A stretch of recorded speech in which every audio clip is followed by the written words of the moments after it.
From the Microsoft Theater here in downtown Los Angeles. Brought to you by Shawn Porter Promotions.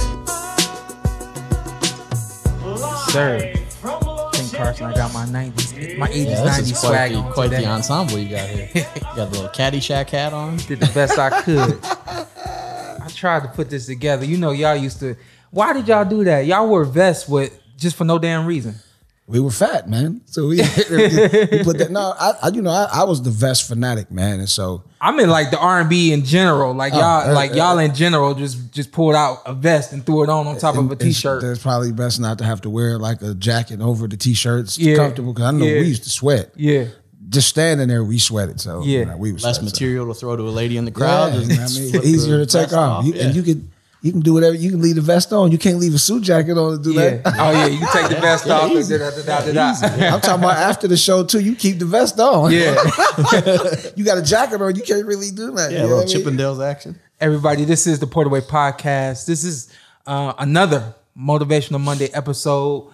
Of course, Carson and Merk on my right, your left, possibly something like that. Yeah. And over here, we have a great gentleman with us today. R&B singer, 80s, 90s, 2000s, 2021, still doing his thug thizzle. Dave Tolliver. What up, baby? Of Men and Large. Yeah, man. Yeah. I'm excited to be here, man. For those that don't know, Men and Large was pretty large in the early 90s, 92. 93, 94, 95, 96, somewhere around there. Yeah. Then it started to, As it does for most of us, you know. We had a great run, though. Yeah. We still running. I was going to say, as Men and Large, and then you still doing your thing. Yeah, we still running. So I saw you in concert last year before last? I think that was 2019. 18. 18 had to been? In D.C. In D.C.? Yeah, when you were training for Ugas, yeah. Wow. Yeah, yep. It was the Valentine show, and they had kind of closed down the city. Mm-hmm. And they blamed us that the ticket sales were crazy. I'm like, y'all closed down the city. Who's coming to the show in a snowstorm? Right. Come on, B. But it was intimate, though. It was cool. It was tight. It was lovely. Yeah. It's definitely lovely. And, of course, y'all did y'all thing. Man, yep. Yeah, it was dope. It's always good to see you and your pops, man. Yeah. Always. Yeah. So let's go to the beginning real quick. For everybody who doesn't know, you are one of two men of Men and Large. Gemini, the late and great Gemini. Yeah. We lost him at the top of this year, COVID, January. Was it one of them teen days, January 21st, 2021, 19th, 2021. Yeah. COVID and pneumonia took him out. Wow. I like the way this mic sounds. Man. It sounds real good, man. So I know you're gonna blow in a second. Yeah, we're gonna make sure we do that. Because we gotta substantiate you. You know, we gotta let everybody know that you numbers real. Up. Yeah. And then Jason Champion y'all still rocking. We right? back, man. Yeah, we ironically we had started getting back together. Like crazy. We went back in the studio actually July 13th of last year, which is Gerald's birthday. Okay. So a year to day before yesterday, we went back in the studio and man, we got a crazy piece coming. That album is something else, man. Yeah, I'm not gonna let you hear it. It's something else. What we did will appease our fans, and I think some of the younger millennials and even some of the younger ones will get into it too. It ain't what you just sent to me, because you sent me something not too long ago, and I think it was just you though. That was the blues record I sent you? Yeah. That's not that. It's a total 180. All right. It's a total 180. The blues record gets a thumbs up though? Okay. From me, I'm partial and so on and so forth. So Cleveland, Ohio. Yes. That's where the journey begins. For myself, that's where we got the all Ohio cast without Ant today. I wanted to know, because this is Motivational Monday, and I thought that would kind of be where we would go from a motivational standpoint, would be kind of your upbringing through Cleveland and how you were able to make it in R&B coming up through Cleveland. So I really don't need the whole story, but just kind of like it, because Cleveland molds you, and in no disrespect to any other city, your city molds you. Your city makes you who you are. Yeah. And so I kind of want to hear your story, basically from where you are. For me, I lucked up coming from a abusive home. My biological father being very abusive to my mom and to me. Then leaving and me becoming a man early in the house. My grandfather, who was like my hero, he passed away. I was like 6 years old, and it's just like. my mom's brother, who I call my dad, you know, Lynn Tolliver from the radio. He basically was my dad. He kept me out of the streets, away from everything, and he started me off in radio. I was 15 years old. I was in, you know, the summer of my sophomore year, going into my junior year.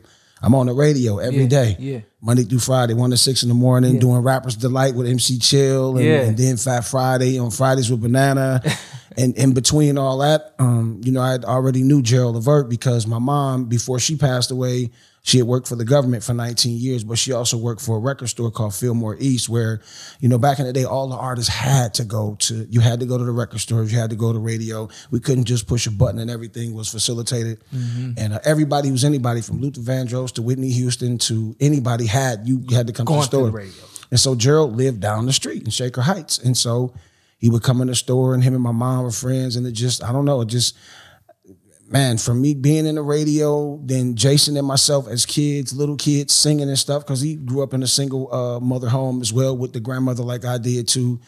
I don't know, man. I guess just God was on our side, man. And you know, we everything that we've been through is a process and a culmination of where we are now, what we're trying to accomplish right now. You know, it's all in God's time. Yeah. Everything you go through is, you know, you just gotta be strong and not let your pain block your miracles. Yeah. Don't focus on the pain all the time. Don't let your pain block your miracles, man. Yeah, and I know that you've had tons of pain, actually more than I knew. Just hearing that story right there.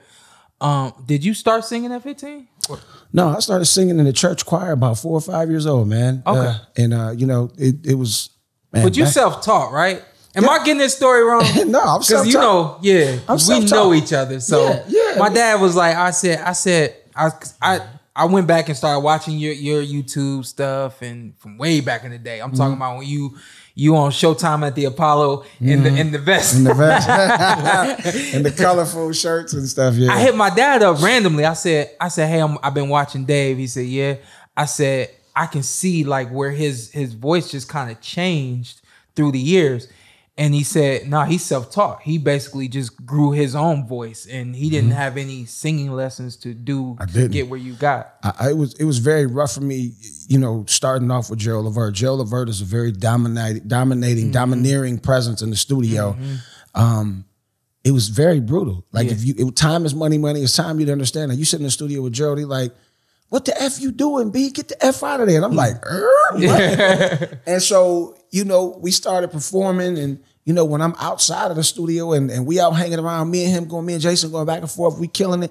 But when I get to the studio, I freeze. I'm like, what is this? And then, you know, after him cussing me out, then I said, come here, man, what's wrong? I said, man, I don't know, man. When I come in here, he said, man, listen, I know you can do it. We know you can do it, but you got to let the microphone know you can do it. So we would go out and we was touring crazy, and they'd be like, man, y'all got a cold show, man. And they'd be like, man, Jay, your vocals is crazy. And I'd be like, what about you got a good personality. I mean, that's cool. I mean, you know, we used to dance a lot of stuff. Ain't none of that happening no more. And I was like, yo, I got to get, because I'm vain. I'm a Leo, July 30th.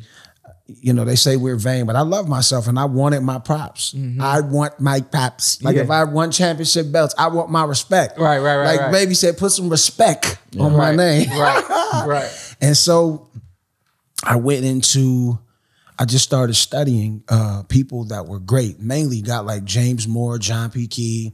I listened to a lot of Joe. But Joe was, you know, he was during our time too. I listened to a lot of his stuff, but that came later. But you know, John P. Key, James Moore, those were mainly the main two. And then I hooked up with my guy, Joe Little from the Rude Boys, and he took me to his house one day and he said, man, just try this, try that. And he was like, man, you just got to sing. Because like 9 times out of 10, people don't know if you mess up or not. Yeah. Like a lot of times I'll be on stage still to this day, I hit a bad note and be like, oops, bad note. And they be like, what are you talking about? I said, no, that note was putrid. That's like the Carl Lewis national anthem. Said, I'll make up for it. I don't know if he get that bad, man. Let's hope not. Yeah, let's hope not. But you know, and you know, we just started, and now I think we are probably this new stuff is just fantastic. And I can see us when we're performing. It's like people can see the difference, and then you could see the level that we've grown to because I've taken myself. And he's advanced as well, but it's Like if he can't get his parts, I got it. Yeah. Now back in the day, it was like the OJs. Walt set it up and Eddie take it. But now I can do it all. Yeah. I can go from the bottom to the top. Walt live around the corner. I heard. Did you? Oh yeah, he live around the corner. I forgot I should call Lovey while I was here. Yeah. His daughter. I used to be in love with his daughter, Lovey, back in the day. I used to love me some Lovey, boy. Yeah. You obviously mentioned Gerald Levert playing a key role. How we've talked about it before, but I think he's so underappreciated just in the scope of music. How special of a talent was he just overall? Man, it was his birthday was Tuesday the 13th. He would have been 55. And I did a room on Clubhouse where, I do a singer's room every Tuesday and I give away money at the end of I do a whole season. I give away money at the end of the season. And this Tuesday was it was like the Sweet 16. I do like the NCAA tournament after I do the auditions. And we did a room just playing his music for like another hour or 2 hours afterwards, man. And if people, I think for him, he just, I don't think he fought hard enough for his respect. I think he was very underappreciated. Like they should have been talking about lifetime achievement on, especially on BET and Soul Train. As every time you look at Soul Train or BET, he was paying tribute to Patty or to Smokey or to the OJs or to whoever. Like, why haven't he got his? Y'all giving all these other cats, like I just don't get it. Like I don't understand it. And I think that was one of his biggest heartaches, was just not being appreciated as much as he should have. Yeah. As the later years went by, we weren't as, connected as we were, but we would always see each other and always was a great respect and adoration for each other. And, I'd done a lot of stage plays and I would be with Shawn all the time. So he would come out on the road and we would see each other and it just would be love. But, he just putting together, orchestrating the song, putting together projects, understanding that every note doesn't have to be great, but how it is interpreted through the vibe or the energy that you transmit through is the most important part. Because I would hear some of the stuff, I'd be like, ugh, and they'd be like, no, listen to it and listen to it differently, not from a vanity standpoint, but listen to it from a sonic standpoint where it's, how the vibe of the song is, how what you did there, it was just organic, man. And I think him and his dad, Eddie, are the greatest ever without smoking lights. I think that you could put them on a stage with anybody. Yeah. And without the big production and all the different stuff that all these cats have to make their stuff go over to the next level. Yeah. They trump them all. Yeah, you said without smoking lights. Without smoking lights, all the tricks. They don't need it. Yeah. They could just stand there and it's gone. Yeah, you're throwing on Casanova anywhere. Yeah. And the whole place is going crazy. Yeah, man. Yeah. Special dude. And how old were you when you got with your? When we first got with them, I was 19. Yeah. We didn't come out till I was like 21 though. So Jason's like 3 years older than me, 3 years younger than me. So he was a baby. Yeah. He was in high school. I was out. So and I was already a man because while I'm in school, I'm working at the radio station overnight. My last 2 years of high school, I'm going down there from working to 1 to 6:30, going to school 8:30, 3:30. It was I was man, yeah. So let me ask you this: was that because I always tell young people, I say, stay busy and you'll stay out of trouble, and I really do believe that a lot of the reasons why I never got into anything other than sports. Being successful, really, school, obviously, a girl here or there, my life was really simple and it wasn't complex, but my dad didn't allow it to be complex. He didn't allow me to look left and right. And it wasn't so much of him keep controlling me, it was so much of him just throwing different things activities at me. Yeah, and keeping me busy. And it's like I stayed out of trouble. Do you think, especially in Cleveland, do you think having that job and having that income, it grew you up quickly, but it also did it keep you out of trouble? And I would most definitely say it kept me out of trouble. I am a man who is fascinated with crime and the mob. I am. I like the villains, unfortunately, and had I not had the. Told my son you was the good guy. I am the good guy. You can't say you love the crime. Well, he can be the good guy. So I was always like I don't like when people hurt people. Yeah. But I I'm like fascinated with the mob. You like the way they move. Yeah, man. It's like cool, man. like the It's way like, they I was gonna say They- crime shows are like the most popular genre of anything nowadays. and you know, I just was always, you know, I never really got into doing anything. I probably messed around with some weed for a second, but I never, like, I did it for like a week, and then I was like, nah, I'm good. Yeah. I'm straight, you know. And back then, I think for me, I cared too much about how my grandmother felt. I cared too much about how my uncle, who I say is my dad, felt about me doing stuff. Because even in times when I was, you know, smoking weed and stuff like that, I didn't want him to know. I never wanted. I would go to the station sometimes and I'd be like, oh man, I hope he ain't here tonight, because he was the, you know, operations manager, program director for the station, and I'm going in there at 1 o'clock. I done hooked up with a couple of my guys because, dude, I worked. The only night of the week I did not work was Sunday. Yeah. Even when I came home off tour, I went back to the station, worked Monday through Thursday night, 1 to 6 in the morning, Friday night to Saturday, 1 to 8, because then they came in and did just the two of us. And then Saturday night to Sunday, I worked 12 to 1. Yeah, so in between that, I had to squeeze in girls, a social life. And I mean, it was dope because I would have the girls come to the radio station. Yeah. Anything went down.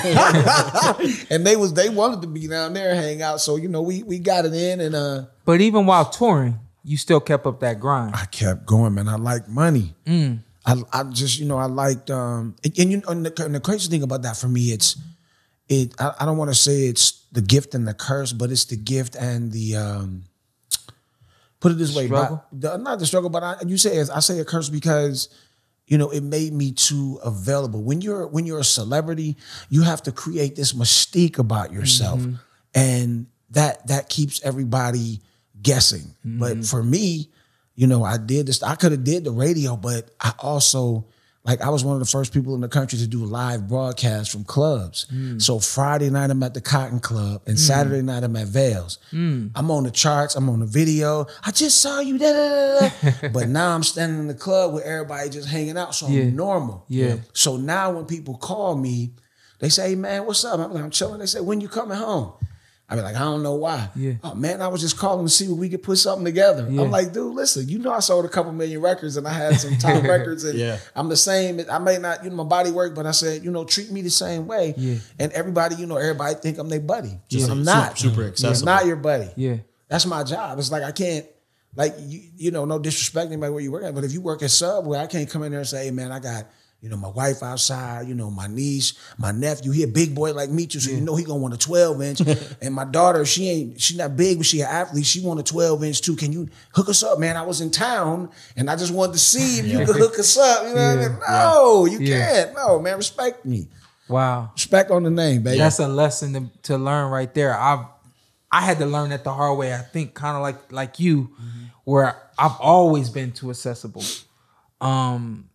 To the point where I blocked some reporters, not because I don't like them, but just because I felt like that I was being taken advantage of. Yeah. Whenever you want an interview, you're so quick to call me. This news just dropped, and you're so quick to call me. I was like, I don't like this. You know, I had to ask my dad just today. I said, hey, I got something I really not comfortable with. How do I tell them?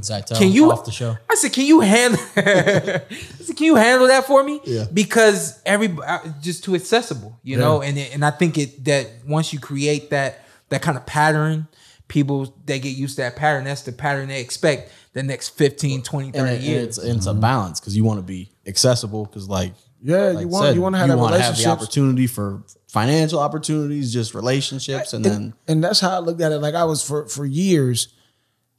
Just because of the bad taste I had in my mouth from the deals that we had, I said, man, and then I started hiring the wrong people as time progressed. I was like, man, I can just do this myself, and then I don't have to pay nobody, but it's more tedious. And sometimes when you do it yourself, I got to be creative. I got to be a family man. I got to tour. I got to collect the money when I get there. I got to do the sound check. I got to make sure everybody's closed. No. Yeah. So, you know, you just kind of go through that, and you know you create these relationships, and then when they can use you and make some money off your deal, but when they feel like they got enough and they can't get nothing out of you, you need some. Hey man, look, we need to get a show, man. I need a little bread, man. Yeah, I got you. Hey man, you got such and such number too.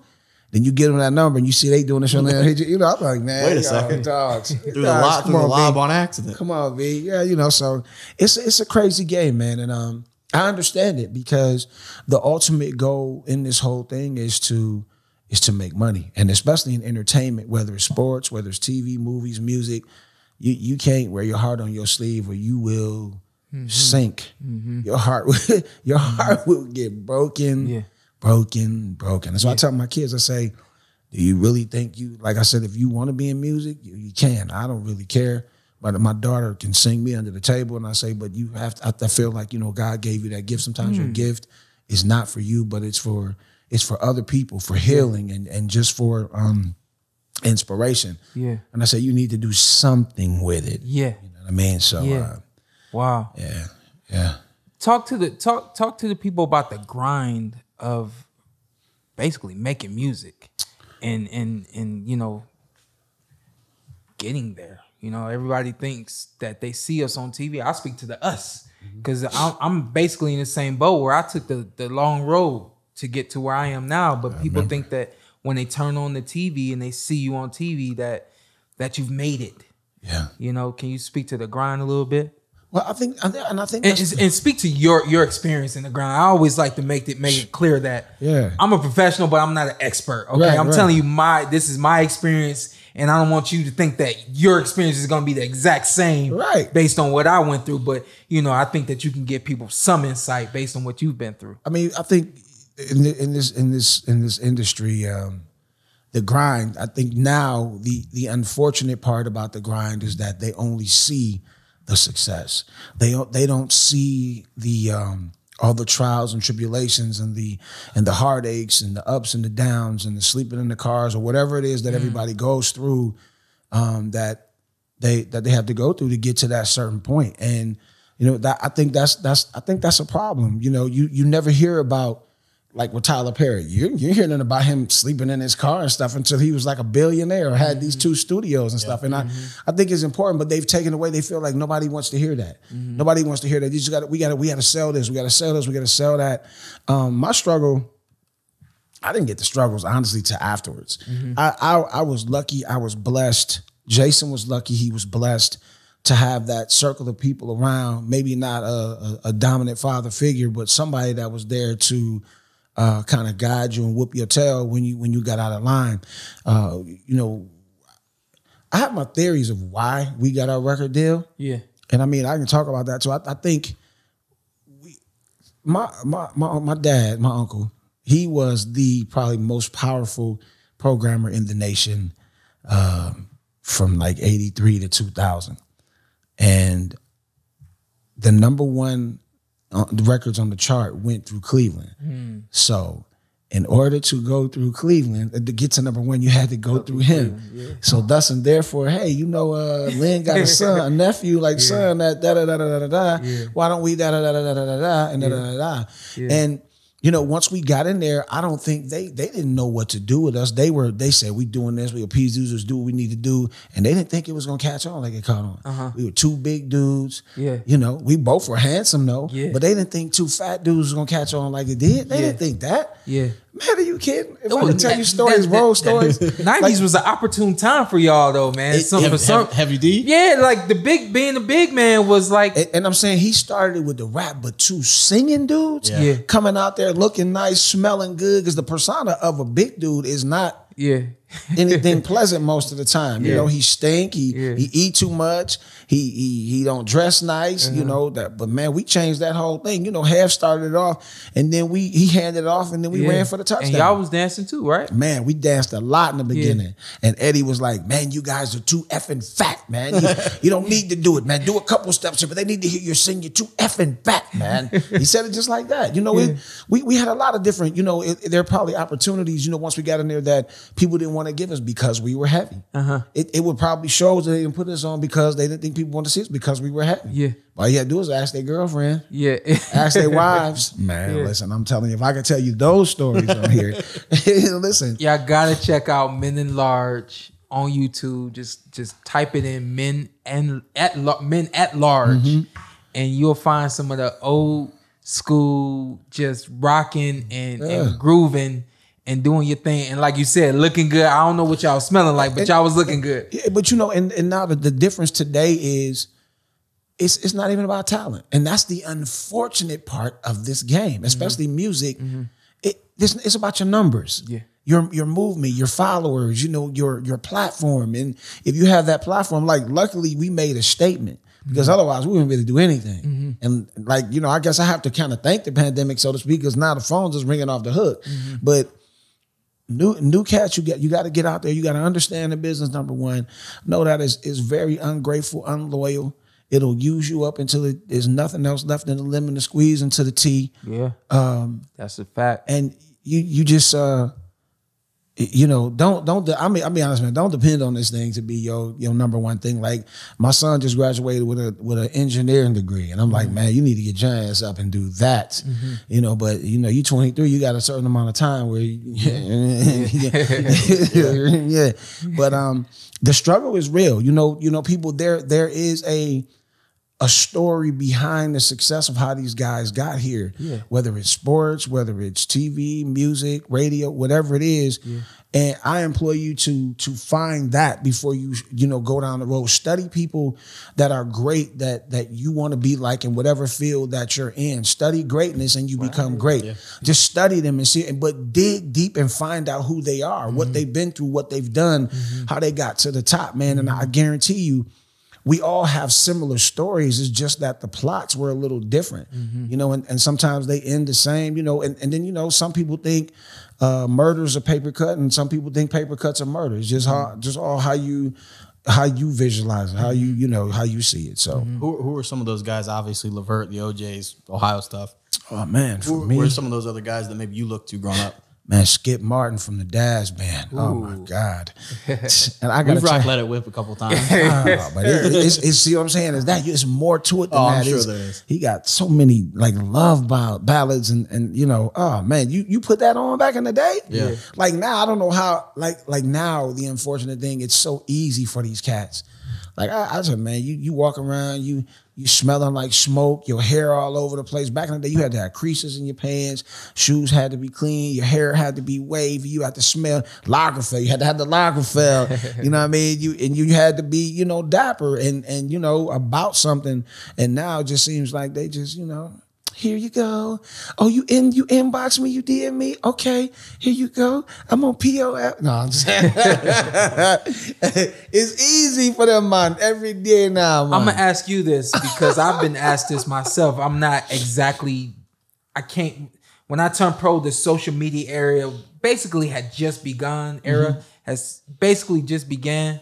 And people ask me like, "Hey, are you envious that you didn't come along when that social media era was booming? Oh man, and you could have been, you know, a little further ahead than." I'm like, nah, man. I feel like God got me exactly where I'm supposed to be. I'm happy with everything that I have, so on and so forth. But I do want to ask you, and this is just a question, not because you seem or feel this way at all right now, but I just want to know: is there any jealousy or envious emotions that come when you see what people are awarded today, and what you were not? You know what? I'll be honest with you, man. And when this thing started to change over, man, I tell everybody, technology is the thriller and the killer.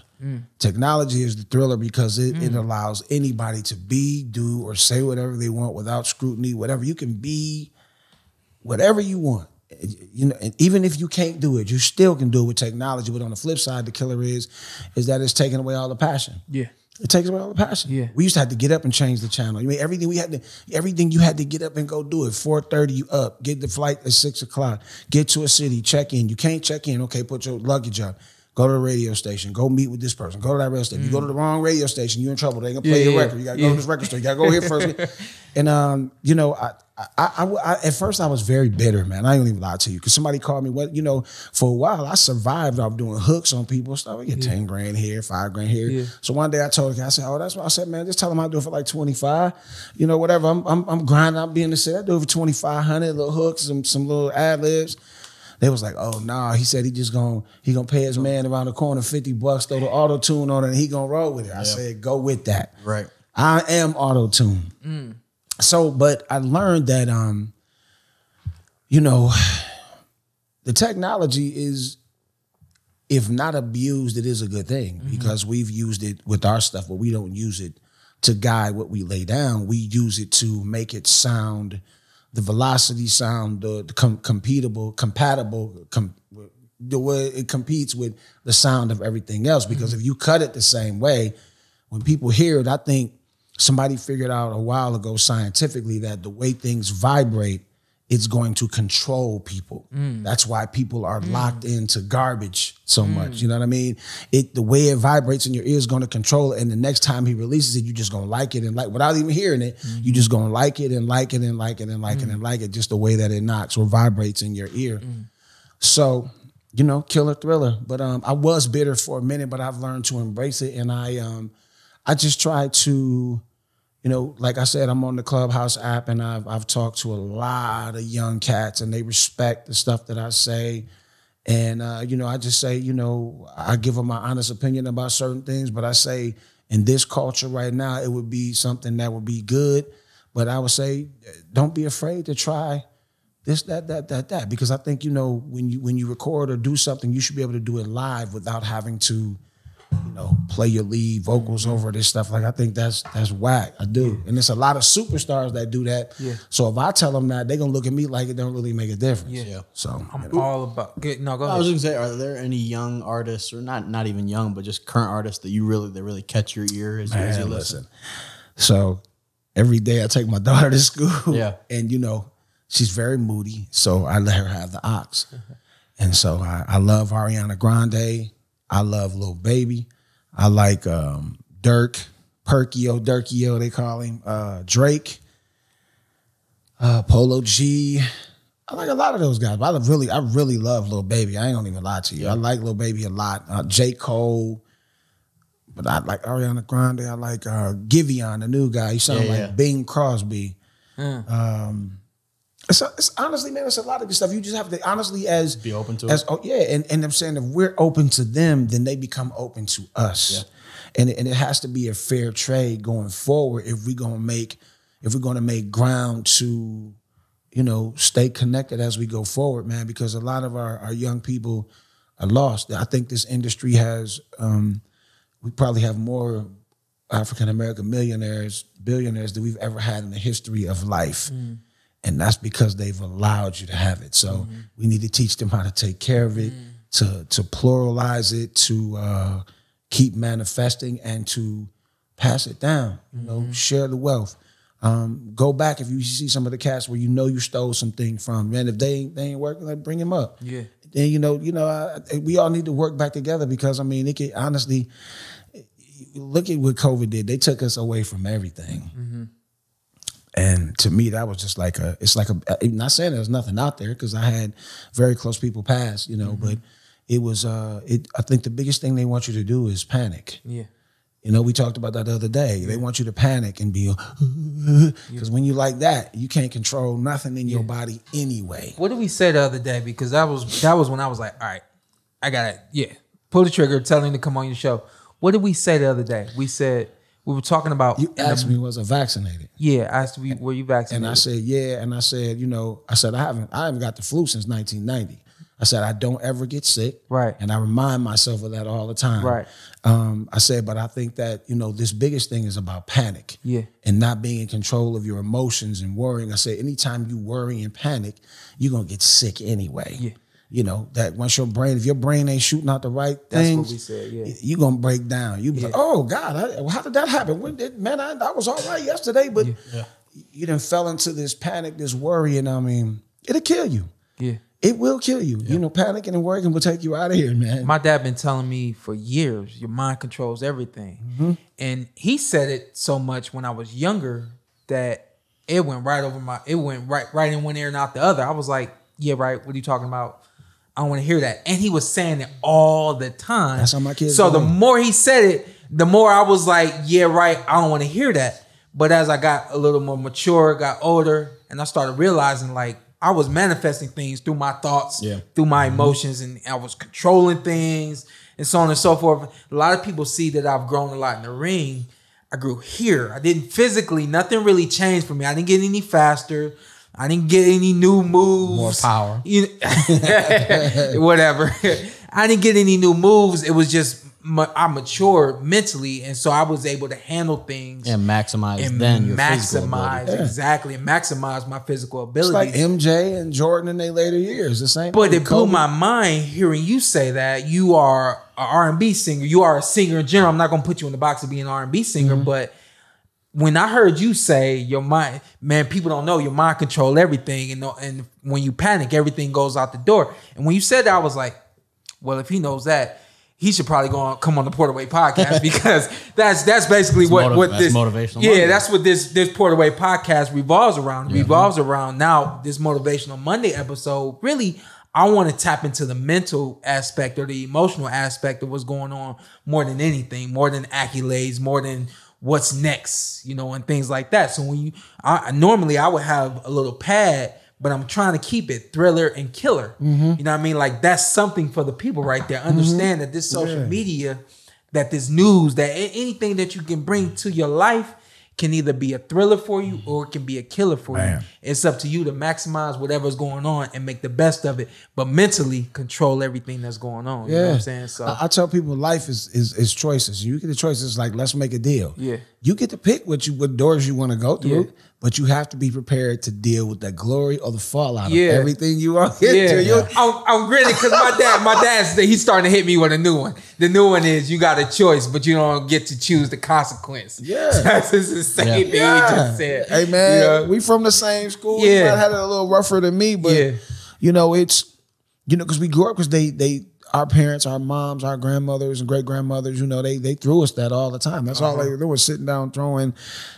Baby, my grandmother would be like, 15 minutes worth of pleasure is a lifetime, give you a lifetime worth of pain. Just anything. And then I thought one that was crazy, she used to say to me, she say, hope for the best, but prepare for the worst. I thought that was the dumbest thing I ever heard in my life. The dumbest thing until you get a little older, you're like, all right, let me just prepare for the worst. I was like, geez, man, but it's like Born to Lose, Built to Win, something like that. You're like, what the hell? And you're like, it really does make sense when you think about it. Yeah, even when you win and fight like you're losing. Yeah. Stuff like that. It's just, man, life is crazy. You never, life is like a baseball game. You never know what to pick. When you're the objective is to get into that batter's box every day and to swing. You want to make contact with the ball. You want to get on base, but you really want to hit it out the park. But life is throwing you curveballs, sliders, changeup, fork ball, splitters, spitters, change up. I mean, but the objective is just to keep swinging every day and try to get on base, to try to get a base hit, man. That's it. Keep swinging every day. Keep swinging. No matter what ails you, keep swinging. Like, don't let your pain block your miracles. I tell people, if you focus on everything that's happening negative, that's all you focus on, you won't be able to see, there's a glimmer of light over there. And if I just look up there, I might be able to get out of this hole of darkness. Yeah. And they don't, they just stay in that negative. I hate that. Yeah. I hate that. The intro to the Kanye Common song, Slow Motion Better Than No Motion. Oh yeah, slow motion. There it is. Slow motion is better than no motion. That's one of them things. Hey man, man, slow motion, man. Slow motion better than no motion. Yeah, it is. It is, definitely. So when we talk about practice and we talk about preparing, how do you stay prepared now? As far as like in terms of being able to perform, being able to go into the studio and lay it down. Do you wake up with the me? I have to now. I do wake up. I have to do these little. Before I didn't.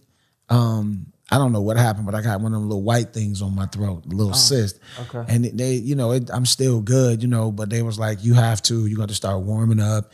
You got to start doing these exercises and stuff like that. It's like if you had an injury, it's like physical therapy. You got to do it every day and stay hydrated and stuff like that. But I think that's that mental aspect. It's never. Even if you're not running like you want to run, is just staying positive that at least I'm still walking in the game. I still got my foot in the door. I tell people, sometimes I feel like, you go to a girl's house and she opens the door and the chain's on the door. Yeah. But if you say all the wrong things, she's gonna close the door on you. But if you say the right things, the door is wide open. The door is open. You know, it's wide open. And that's, you know, I just continue to try to do the right things, say the right things, keep my integrity up, man. I believe integrity in relationships is everything. I try to keep my relationships. You know, sometimes relationships are bigger than money. Yeah. I've seen that, especially with this new thing coming on. People are calling and wanting to do this and wanting to do that just for free, just to see us get back on again, and you know, I don't know if we'll get as big as we were, but you know, I tell people the game is kind of like, you know, the Playboy Mansion. You know, you got the grotto and then you got the regular visitors. I said, I just want to get the invite. The invite. I don't have to get in the grotto because you know, there's some stuff there I might not want to see. You know, but the grotto. Yeah, let me the regular party. Yeah, let me go in there. I ain't gonna touch Playboy. No, but I'm saying, you know what I mean. It's just like on the whole, you know, everybody get an invite. Yeah, but everybody don't get to go to those private rooms, and it's only the elite. Your Jay-Z's, your Justin Timberlakes, your Cameron Diaz, your Jennifer Lopez, your Diddy's. Yeah, I'm fine being outside of there. Jamie Foxx in there. I'm fine being out here. Yeah, I'm cool. Yeah. As long as I'm at the party, I got an invite, I'm partying, and that's where you create those relationships. You know, your network is your net worth. You know, you keep building. And for me, I just, you know, keep trying to meet new people every day. Stay fresh, man. Stay up on what's going on, man. And I know I'm a big dude, man, but I try not to eat a lot of junk, man. I drink way more water than I used to. Try to move around and, you know, I need to move. A lot of times, with me and my dad. That's what you need. So you know, me and my man. You know, my man ain't got pretty. And you know, putting this project together. You know, nowadays in the game, it's more than just the music. And I was like, man, we need to do a reality show based on, you know, the things that we're going through. You know, I got my injury. He got, you know what I'm saying, my role manager got something going on. Then our manager, he's a smaller guy, but I was like, we need to do, you know, where we go for like 30 days, be locked up. We can't do nothing. Can't do anything. And we train and eat and get trained. And I know in the process of a 30-day lockout, that'll be crazy. Something gonna change. I don't know what to call it, because the crazy thing about me is my body still sheds weight fast. Like sometimes I'll go through periods where I don't eat anything bread, no pastas, no noodles, no bread. I did that last year. I tried to do 50, like I did 50.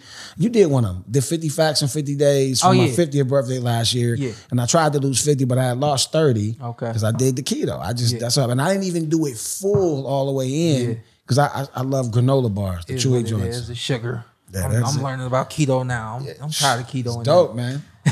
They got all these recipes, man. My wife does. It's something called Fathead Pizza, where it's like cauliflower and no, that's solid. The crust, man. Something called crack chicken. She got all these recipes and stuff that she do, man. Yeah, I told her to send them out to you. Come on with it. Yeah, cauliflower pizza is decent. Yeah, man. Yeah, cauliflower pizza is pretty decent. We're not about to talk food right now. Right. Yeah, I was just floating out there, but because my wife, she did cauliflower rice. Yeah, I think that's what it was. Cauliflower mashed potatoes. Nah, it was cauliflower rice. It's good. It depends on what if you're mixing it with. Yeah, if you're mixing it with stuff, the taste that's a more normal taste for you. Yeah, it's nothing. That's another mental thing. The biggest thing about a lot of stuff is meat, right? It don't have no flavor. It don't have flavor until they put stuff on it. So like I don't eat sauce on anything. No ketchup, no mustard, no mayo, no barbecue. So I don't even eat steak sauce on my steak. And sometimes I don't even need dressing on my salad.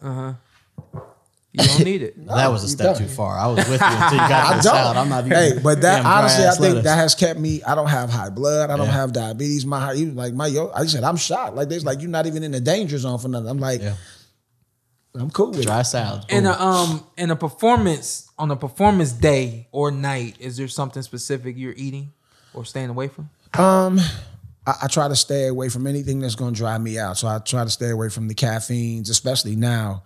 I mean, I might drink my cup of coffee in the morning, but before showtime, it all depends on what time we eat the last meal before then. Like, I won't eat before I go because I don't want to be full. And I just try to stay hydrated and just like just quiet and, you know, cooling out and relaxing. But nah, man, I used to have Coke Classic and all kinds of stuff like that. Yeah, when you was a little younger. You have a favorite venue you've ever sang at? Let me think. Favorite venue. Gund Arena. Yeah, definitely there. Yeah, we did the anthem for Brian Lee when they played Detroit that first time when they did that. Kid Rock was there, everybody. Yeah, we performed there. I can't even think. My favorite venue of all time is not open anymore is the Front Row back in the day. The Front Row was the stage that just spent around like that. And that was our first show ever with Gerald and them. And any seat in there was good. Where's that at? It was out on Wilson Mills Road. It's closed now. It's a Home Depot now. Oh, okay. I was right like, there? Yeah. Go up there and sing on Home Wilson Depot. Mills, right. People are getting some. Come get your wood. Yeah. I've been trying to fill you out to like this whole recording because I want you to sing. I ain't want to put you on if you wasn't. It's whatever. You know what I mean? You redid. You redid Gerald's hit. Baby, I'm ready. Baby, I'm ready. Mm-hmm. Yeah. How about that one? I'm gonna give you a little bit of that. me. He got your background. Here we go. I don't. Baby, it's time for me. Yeah. To give you all the love you need. Yeah. Now, baby, I know that you deserve the best. And I can't keep treating you like I treated the rest. Y'all know the song. Baby, I'm ready. I'm ready to give you all of my love. This is yours, baby. Girl, I'm tired of playing games. Yeah, man, there you go.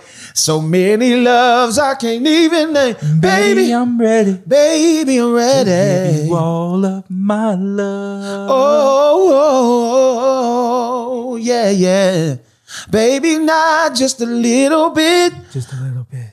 I want to give you all of it. All right. Yeah. Yes, sir. That was taking me back to your bad ad-libs back in the karaoke. I sang that at your wedding. Yes, sir. I know. He was the absolute master. Anytime we do karaoke, he would hit like a wrong ad-lib. And you know how quickly that can throw something off. We'd be like, okay. And then I was like, wait a second. And the whole thing was out the window. We did. All the time. I finally saw that video of me and you, and we did New Edition at the spot. Oh yeah. I forgot the name of it. Oh no. Not. Can You Stand the Rain? It wasn't. Can You Stand the Rain? Yeah. It was. Okay. Yeah. That's not my jam. What's yours from New Edition? Probably If It Ain't Love. If it is, I'm more of a Jodeci. Really? Yeah. That's what I get it. Let me talk, because you blew my mind when you said this. We asked you one day, my dad and I, we was all cooling, and we asked you who you thought was the greatest, like the best singer of all time or whatever, and you said Joe. I'll never forget that. Yeah, I think Joe. Put it this way, Joe is my favorite singer of all time. Yeah. I've been on stage with Gerald, with Eddie. I've been on stage with Charlie Wilson. You guys had a song with Keith Sweat back in the day? Yeah, we got a song with Keith Sweat and Gerald. I've been on stage. Yeah, right. Oh, baby. We've toured with some of the greatest, been on stage with some of the greatest people, but Joe, man, every time I hear him sing, man, he do something to me like I'm a woman. What is it about Joe? He's a monster. What is it? Man, he is incredible, man. Yeah. His song content, the direction of his songs, the music, the way he sings, man, is just incredible. Man, it does something to me like I'm a woman, man, for real. How special was that collection with, was it Black Men United with You Will Know? I was mad we didn't get on that. I was pissed. I mean, you look We was down, fat. you look at that We was lineup. fat. Yeah, that was cold. Unbelievable. That we didn't get on that because we were fat. I'm telling you. think so? I'm telling you. I know it was. It's gonna come out one day. One day it's gonna come out. We didn't get an opportunity to be fat, but I'm saying we opened up the door. Like they had us doing all these gimmicks and crap. Like, they had me with a utility belt on the first album. Look at open the first. Oh, album. you're right. Yeah. Yeah, I'm like, what the hell? I say, we was like, yeah, man, we'll be rocking this on stage. Man, I took that. I said, man, I'm not wearing this. I'm not wearing this. And you know, when they saw us being taken serious and being overwhelmingly popular, man, it got to the point a lot of times, man, they were closing stores to let us shop. Chicks was pulling on our clothes and everything else. I remember we were like, it's the one city in Georgia where Bobby Brown kept getting arrested because he was being nasty. They kicked us out the mall. They was like, no, you're not gonna come in here and cause a commotion in here. You guys got to go. And everybody was like, y'all kicking them out. They was like, yeah, they got to go. They got to get out of here. And it was like that, man. And it happened really fast, man. Yeah. Really fast. Wow. And then when the second album came, they dressed us up. You know, we had on the linen suits and you know, we was all sexy with the dress shoes. I couldn't wear a dress shoe nowhere doing nothing. I'm like, oh, my back. But yeah, and you know, then after that, we just decided we felt like we were hot as fish grease and we wanted to do something different. And that was kind of like one of the mistakes that we made, you know. But you know, Jason was being called. I wanted to do more hip hop stuff. I'm a hip hop fanatic, you know, Jay-Z, Nas, Mobb Deep, Rakim, Cool G Rap, Big Daddy Kane. Oh my God. I love hip hop. I love real hip hop. And you know, we went our separate ways and it never got back to the heights of where it was. Of course, Jason, he and he got a Grammy nomination for one of his singles through EMI Gospel.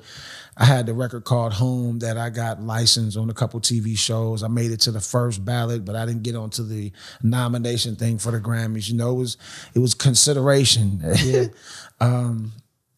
So what we did? We've both done our things. I've been in about 40-something plays, about 4 or 5 movies. Oh wow.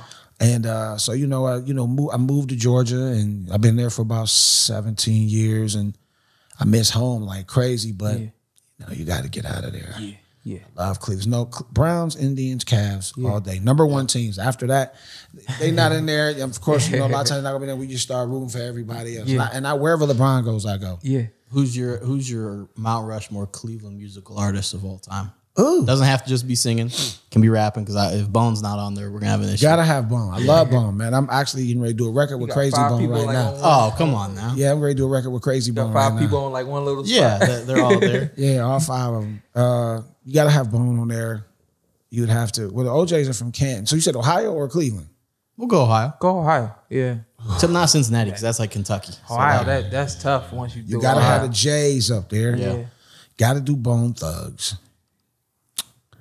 The crazy thing is, and you know, you would have to do something like I think Meatloaf is from Cleveland, 9 Inch Nails.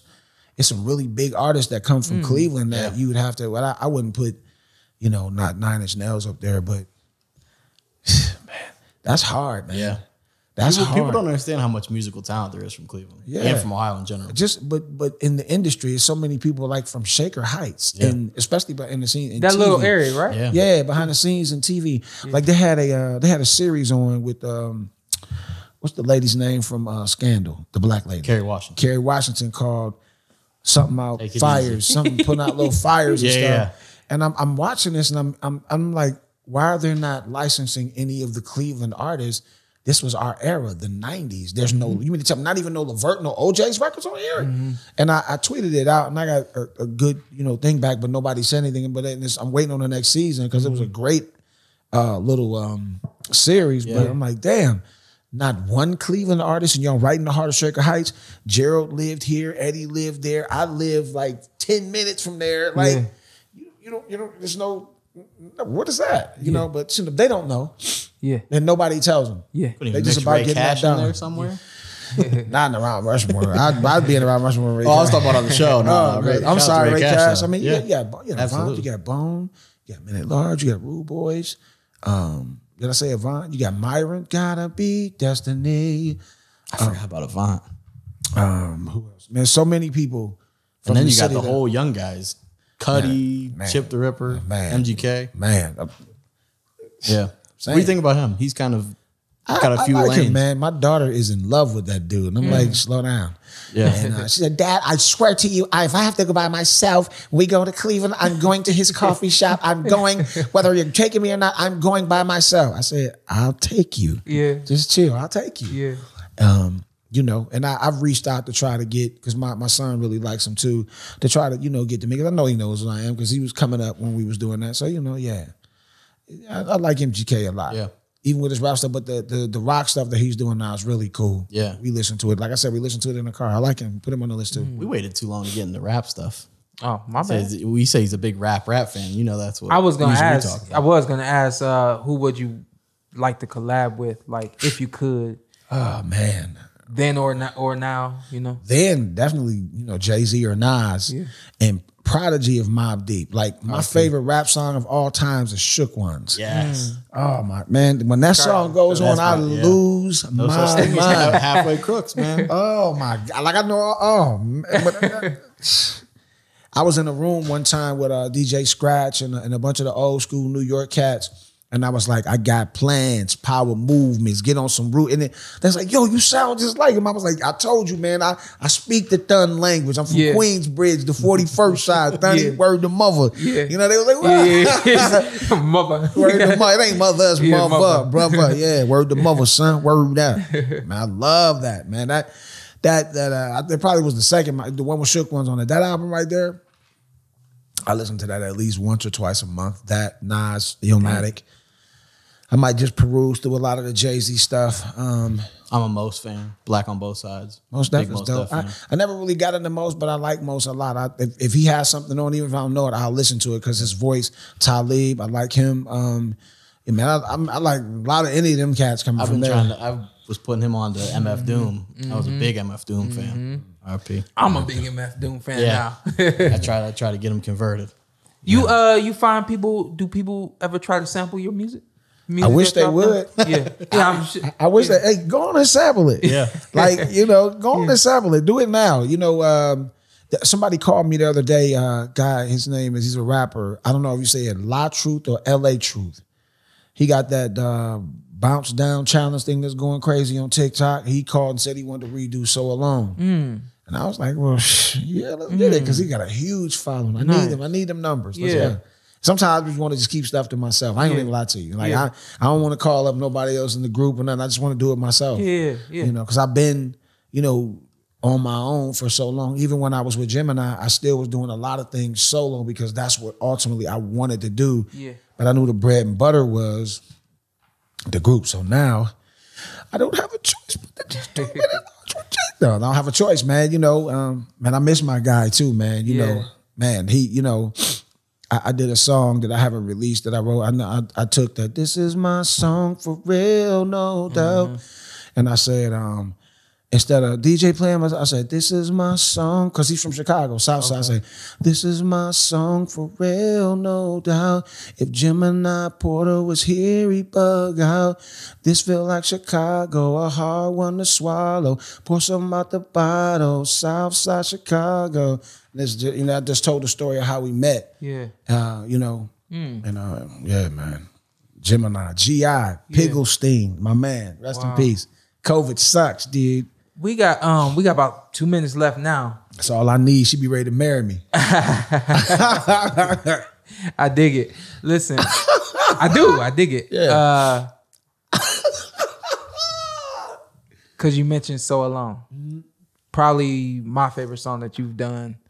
And I want you to speak to that song if you could. And then also if you could lay it down for us, and we'll close with that. Okay, you got a minute. So the song So Alone was our biggest record. That song, Gerald Levert wrote that song for me to sing for my mom when she passed away. Right after that, Jason's dad passed away. The studio session was just everybody crying because Gerald's grandfather had died. Our road manager's father had died. One of the guys from one of the groups was missing. He was on that stuff. And so after that song took off, I probably sang that song at like thousands of funerals, just everywhere here, and I had to sing it for Gerald when he passed. I sang it for Shawn when he passed, and it was just one of those records. It top 5 was that? It went number 2. Number 2. Yeah, I thought it would have been number 1, but I'll tell you the story off air why it didn't go number 1. Okay. I'll tell you why. Okay. I'm still mad about that, but it's all good because it could have been way bigger. So the song goes like this. We were together just the other day, taking life for granted, passing time away. I was there for you. You were there for me. We would be together for eternity. I never knew there'd be sorrow, but I knew we'd be together tomorrow. together forever. We were so wrong. Now I don't want to believe that you're gone. I'm so alone. Alone. I miss you. You never miss a good friend till they're gone. I'm so alone. Who did you have to go away? I really miss you. I'm walking, man. There's been so much smoke over in that casino over there. Oh man, and I got one of the clear air rooms. I said it feel like somebody up here smoking. Yeah, and the smell coming. I said, man, geez. I told somebody no matter the time of day, day of week, month of the year, that smoke is like somebody's just puffing it right in your face at all times. I'm clogged up like crazy. Yeah. And I have my mask on anyway, but man, it's best to have the joint on, but it come all the way up to the room, man. Yeah. I got you. Well, listen, we appreciate your time. Oh, man, I appreciate you. Appreciate you blessing the Porterway Podcast, Motivational Monday episode. Absolutely. And we'll have you back to blow some more for us. I'm proud of you, man. You're doing good. Thank you. You're just dope, man. Thank you. You're really good, man. I watch you. I watch you on every time you on Fox. I always watch you, and my wife and them would be looking and say, "Hey, Shawn's on." Then they like, "Shawn's on." I usually change the channel if that's the case. This is gonna be the second episode. The first episode that we did, I had the lady who gave me my certification for my sports life coaching. She came in and we talked for a while. And as we were talking, she can't sing. I looked at the camera. I said, "Listen, it's a lot of nuggets that she's dropping right now. It's a lot that you can learn from in just this 60 minutes." And I think the same goes for this episode. I think that you've said a lot, and we appreciate you for real for coming on. I know it's no thing for you, but for me to have somebody else say and exemplify what the Porterway Podcast is means a lot to me. Oh, man. And that's why I want to thank you. I think so. You say I'm really good at this. Yeah, I love it. Yeah, you're really good. But something that you said earlier on in the episode, you said you have to pay attention to other people. Find the people that you admire and you really like, and start paying attention to them and learning from them. And that's how you were able to improve as an artist. Yeah, that's how I was able to improve in the boxing ring. And that's how I'm able to improve on the mic by paying attention. So along with learning from you today in terms of life lessons and stuff like that, I'm looking at how comfortable you look, how ready you look, and I'm pulling from all that. So thank you for your time today. Man. And for y'all, it's anytime, especially. You know what I mean? I love you to death, man. You already know. Yeah, listen, this is the Porterway Podcast, Motivational Monday.